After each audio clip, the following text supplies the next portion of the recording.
Eh bien bonjour, bienvenue pour cette nouvelle leçon, une leçon encore un petit peu particulière puisqu'elle va se dérouler en vidéo. Donc cette leçon va faire suite au chapitre précédent où on avait travaillé sur les grandes mobilités mondiales avec notamment ce qu'on appelle les migrants. Donc rappelez-vous, hein, quand on avait travaillé sur les migrants, on avait constaté hein, ces déplacements souvent forcés de population sur les voies maritimes, puisque vous avez travaillé sur les liens des migrants en Méditerranée notamment. Et bien là, on va avoir un autre type de migration, et là, la photo que j'ai mise, que j'ai découpée en deux, est assez intéressante à ce titre. Un autre mouvement de population, ce qu'on appelle les touristes, et ici sur cette photographie très intéressante en Grèce, une île à la fois touristique et une île aussi de transit migratoire. Donc nous, on a vu ceci la dernière fois. Là, on va voir ce type de mouvement et de déplacement de population, ce qu'on appelle des flux, les flux touristiques. Donc déjà définir ce qu'est un touriste, à la différence d'un migrant. Donc un touriste, c'est une personne qui se déplace de façon volontaire. Déjà, il n'est pas forcé par la famine, par la faim, par les catastrophes naturelles, et aussi temporaire. Un touriste n'a pas vocation de rester dans l'endroit qu'il accueille, pour une durée d'au moins 24 heures en dehors du domicile, dans un but personnel ou professionnel. Vous voyez, bien différencier ce qu'est un touriste d'un migrant. Il y a différents aspects dans le tourisme, ce qu'est un touriste, qui font la différence, c'est-à-dire un déplacement volontaire, temporaire et pour un but personnel ou professionnel.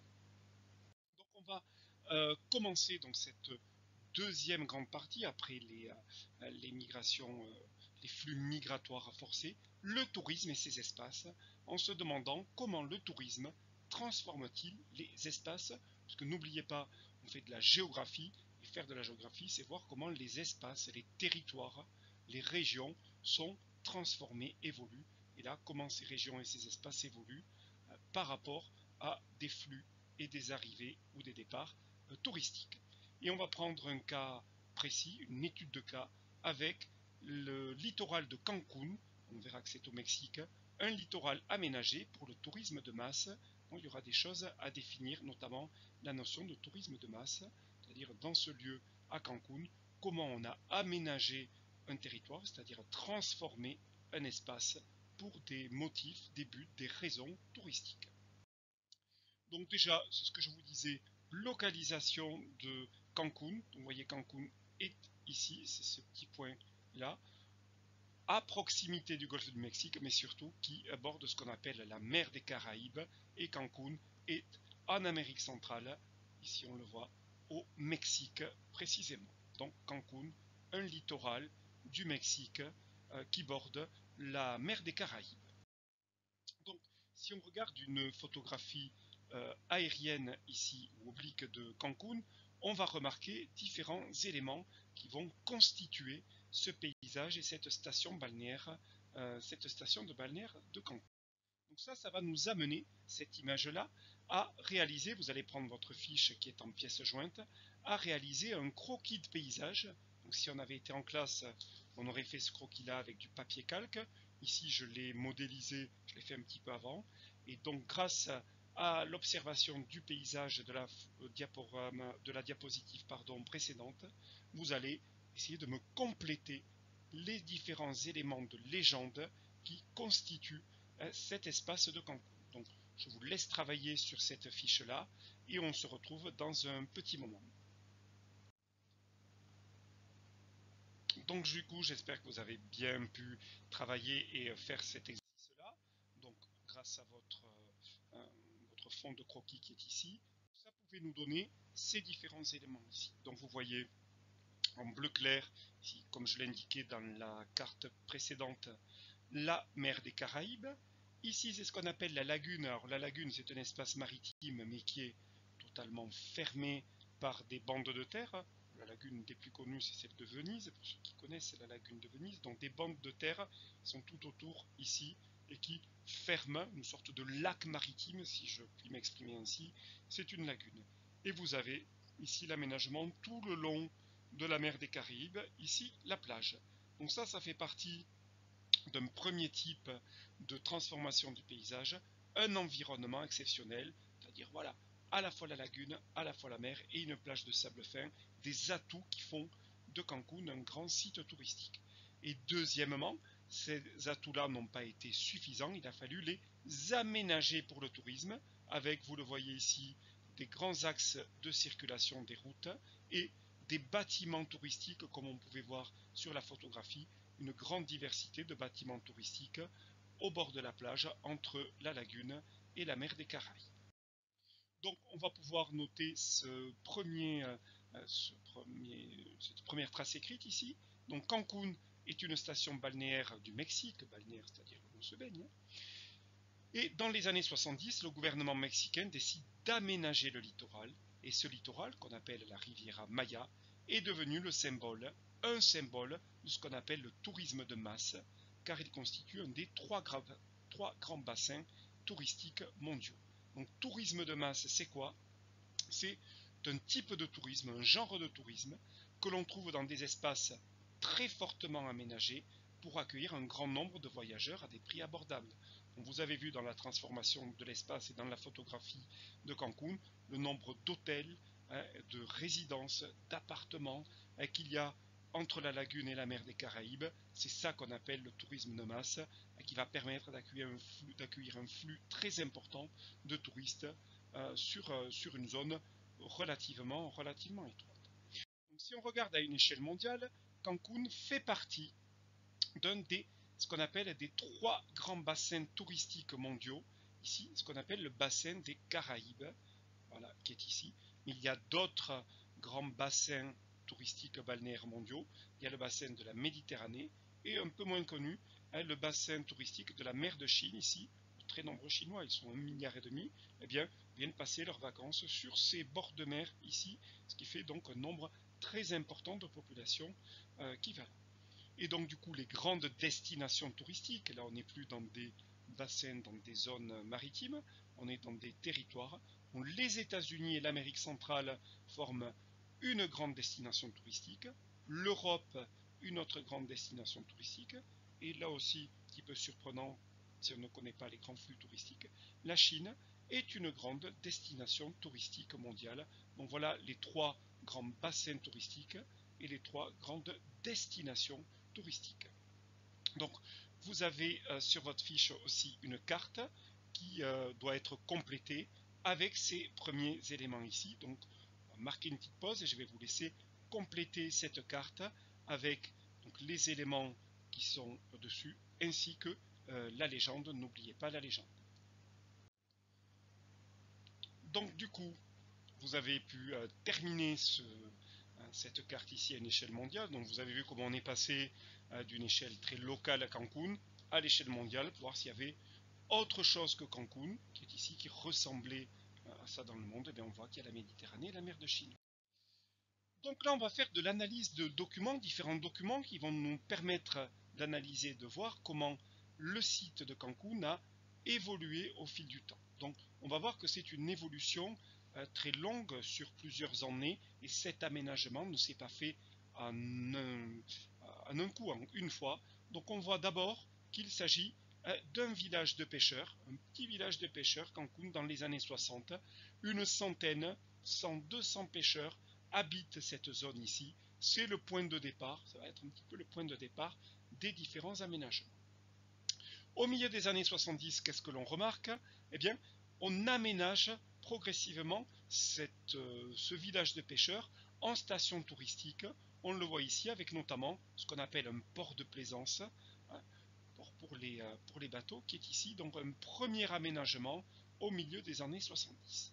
Et progressivement, ce tourisme de masse pour accueillir de plus en plus de touristes, on va encore plus développer les équipements avec des grands hôtels, mais aussi un aéroport international et de nouvelles stations touristiques qui vont se développer tout le long de ce qu'on appelle, je l'avais dit, la Riviera Maya. Donc vous voyez que ces aménagements sont extrêmement progressifs, village de pêcheurs, puis les premiers aménagements des années 70 et enfin les aménagements sur tout le littoral avec en élément un aéroport international pour accueillir ces touristes dans notion de tourisme de masse.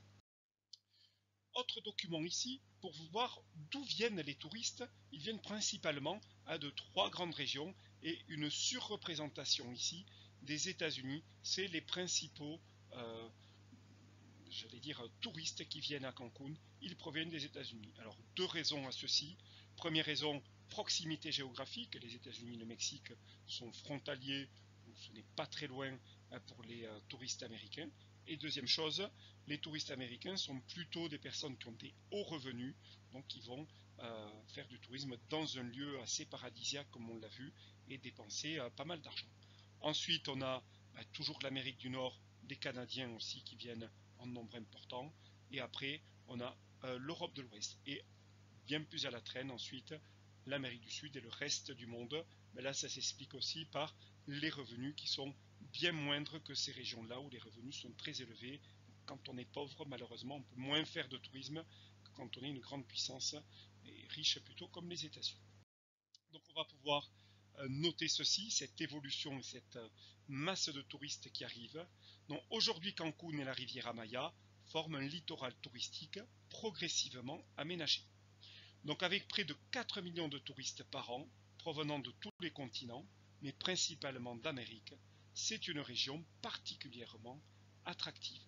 Ça, on va pouvoir là aussi le matérialiser avec ce qu'on appelle les grands flux touristiques, c'est-à-dire les grands foyers de départ de touristes. D'où partent les touristes? Eh bien, principalement d'Amérique du Nord, principalement d'Europe et du Japon. Alors pourquoi ce sont les grands foyers de départ de touristes? Tout simplement, comme je l'avais expliqué tout à l'heure, ce sont les trois régions, les trois ensembles les plus riches de la planète, États-Unis, Amérique du Nord, Europe et Japon. C'est ce qu'on appelle, vous le verrez l'année prochaine, la triade, les trois grands ensembles les plus riches du monde. Comme j'ai dit, pour faire du tourisme, il faut avoir de l'argent, donc c'est les grands foyers de départ de touristes.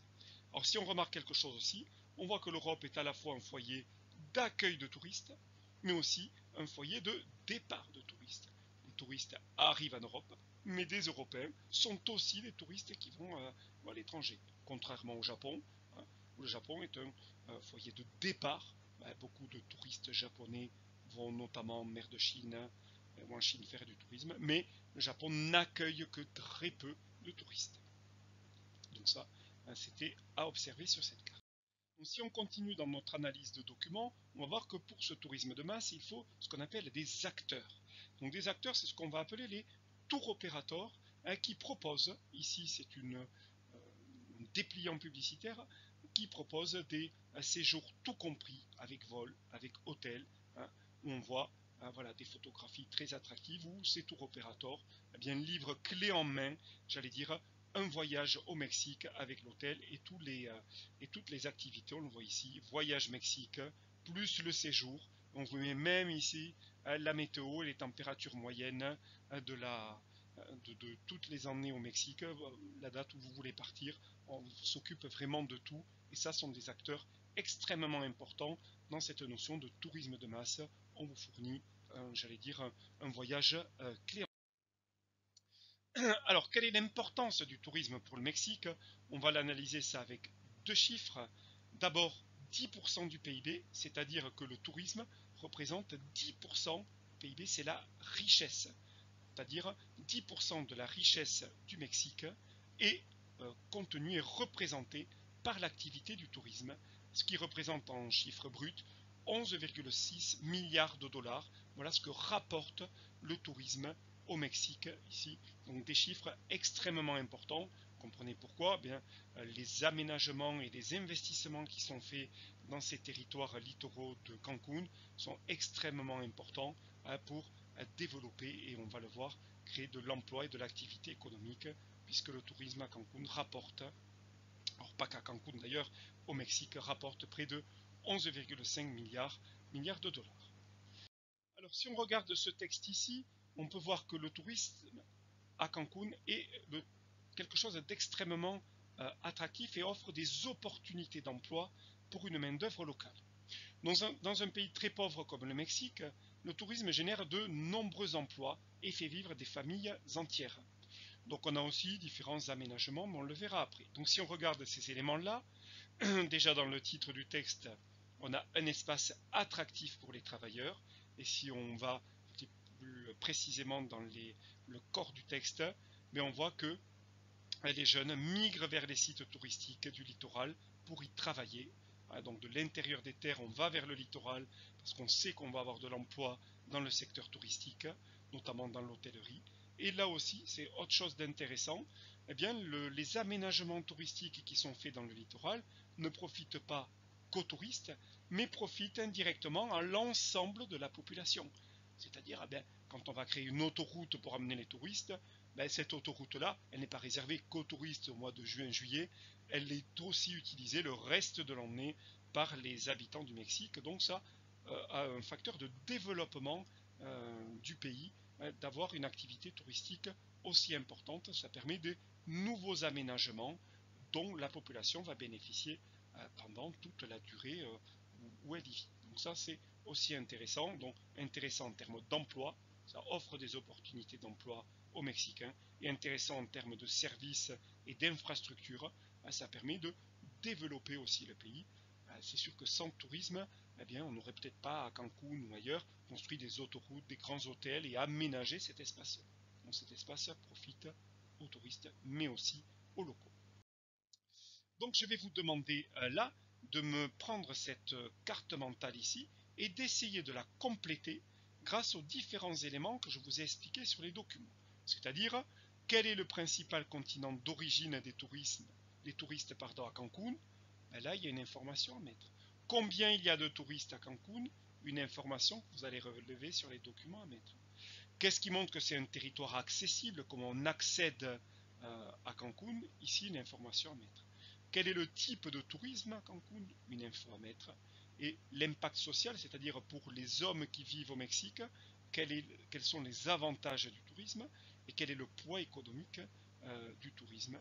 Et le dernier élément à noter ici. Donc, je vous laisse un petit moment pour réanalyser les documents et prendre cette carte mentale ici et la compléter avec des éléments. Donc, exercez-vous à faire ça et on se retrouve dans un petit moment pour la correction. Donc j'espère que ça n'a pas été trop difficile et que vous avez réussi à glaner quelques informations pour compléter cette carte. Alors on pouvait voir quoi? Déjà, on l'a dit, le nombre de touristes internationaux, 5,3 millions de touristes étrangers, c'était donné dans un des documents. Alors ensuite, le principal continent d'origine, c'est États-Unis plus Canada, c'est l'Amérique, on avait vu dans les chiffres près de 54%, mais j'ai rajouté, il y a aussi l'Europe 15%, c'est important en termes de nombre de personnes, mais beaucoup moins que les touristes américains. Ensuite, quelles étaient les autres informations que l'on pouvait intégrer dans cette carte mentale ici? Un territoire accessible, eh bien vous avez un aéroport international et des routes qui sont rénovées, une route notamment qui est rénovée, qui va permettre de plus facilement faire accéder les touristes au littoral.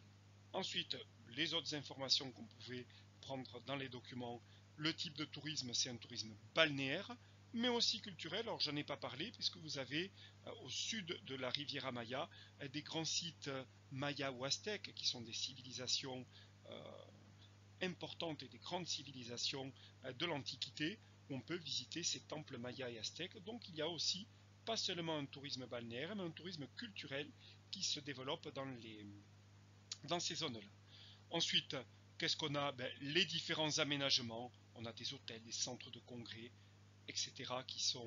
qui font partie des différentes zones aménagées. Ensuite, il nous reste le poids économique, 11,6 milliards de dollars pour le Mexique et 4,2 milliards de dollars pour la Riviera Maya, ce qui était une info à prendre dans un document précédent. Et l'impact social, on l'a vu, les populations locales sont employées pour les besoins du tourisme dans la région, ça offre des opportunités d'emploi. Donc ça nous donne une carte mentale sur les grandes caractéristiques du tourisme à Cancun. Si j'avais pris un autre exemple, j'aurais pu prendre, je ne sais pas, le Cap d'Agde en Méditerranée ou d'autres zones touristiques, j'en serais arrivé exactement aux mêmes critères ici, mais peut-être avec des chiffres différents ou des provenances différentes. Mais ça, c'est les différents éléments qui peuvent expliquer ce qu'on appelle un tourisme international avec une activité importante pour les populations et une offre extrêmement variée. Voilà les trois grands piliers de ce qu'est le tourisme de masse. Il faut qu'il soit international, il faut qu'il génère de l'emploi et de la richesse, et il faut aussi qu'il soit très bien aménagé. C'est ça les éléments importants du tourisme de masse.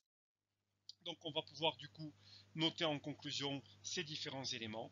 Donc l'exemple de Cancun a montré que le tourisme est une activité internationale qui génère de nombreux revenus. Et à l'échelle mondiale, les espaces sont à la fois émetteurs de touristes et récepteurs de touristes. Émetteurs de touristes, c'est-à-dire où des gens partent d'un territoire, et récepteurs à des territoires qui accueillent les touristes. C'est le cas des États-Unis et de l'Europe, à la fois émetteurs et récepteurs de touristes. Donc on verra la prochaine fois, mais là j'ai été un petit peu très positif sur le tourisme à Cancun, des éléments négatifs. Est-ce que le tourisme a des effets néfastes sur les espaces, puisqu'on raisonne toujours en géographie, mais c'est ce qu'on verra la prochaine fois, puisque là on a beaucoup étudié les aspects positifs en termes d'emploi, en termes de revenus, en termes d'attractivité, en termes d'aménagement. On verra que les espaces touristiques ne sont pas toujours positifs dans leur développement. Donc on se retrouve, je pense, la semaine prochaine avec une nouvelle vidéo. Travaillez bien sur les cartes et les études de documents et notez bien la leçon.